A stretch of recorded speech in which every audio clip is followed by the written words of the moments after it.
الشيطان الرجيم. بسم الله الرحمن الرحيم.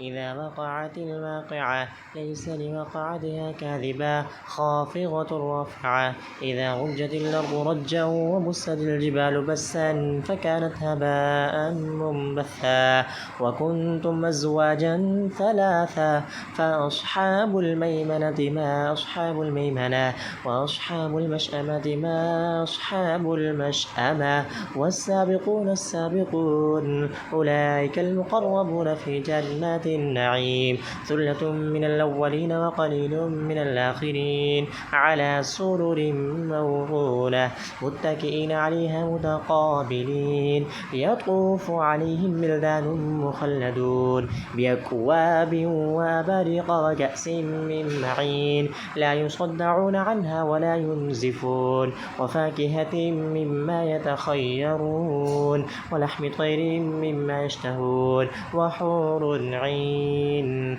كأمثال اللؤلؤ المكنون جزاء بما كانوا يعملون لا يسمعون فيها لغوا ولا تأثيما إلا قيلا سلاما سلاما وأصحاب اليمين ما أصحاب اليمين في سدر مخضود وطلح منضود وظل ممدود وماء مسكوب وفاكهة كثيرة لا مقطوعة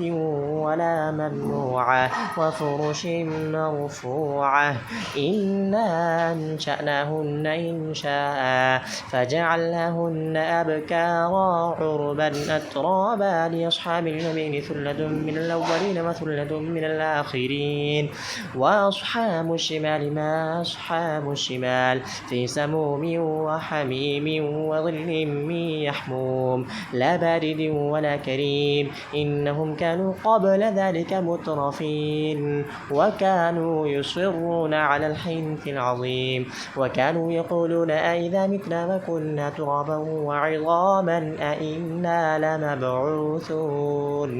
أو آباؤنا الأولون قل إن الأولين والآخرين لمجموعون إلى ميقات يوم معلوم ثم إنكم أيها الضالون المكذبون لآكلون من شجر من زقوم فمالئون منها البطون فشاربون عليه من الحميم فشاربون شرب الهيم هذا نزلهم يوم الدين نحن خلقناكم فلولا تصدقون أفرأيتم ما تمنون أأنتم تخلقونه أم نحن الخالقون نحن قدرنا بينكم الموت وما نحن بمسبوقين على أن نبدل أمثالكم وننشئكم فيما لا تعلمون ولقد علمتم النشأة الأولى فلولا تذكرون أفرأيتم ما تحرثون أأنتم تزرعونه أم نحن الزارعون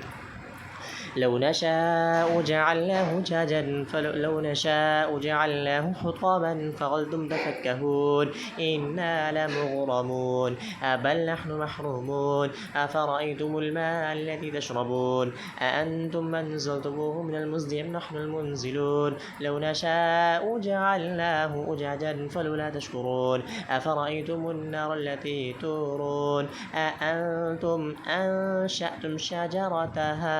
أم نحن المنشئون نحن جعلناها تذكرة ومتاعا للمقوين فسبح باسم ربك العظيم فلا أقسم بمواقع النجوم وإنه لقسم لو تعلمون عظيم إنه لقرآن كريم في كتاب مكنون لا يمسه إلا المطهرون تنزيل من رب العالمين أفبهذا الحديث أنتم مدهنون وتجعلون رزقكم أنكم تكذبون فلولا إذا بلغت الحلقوم وأنتم حينئذ تنظرون ونحن أقرب إليه منكم ولكن لا تبصرون فلولا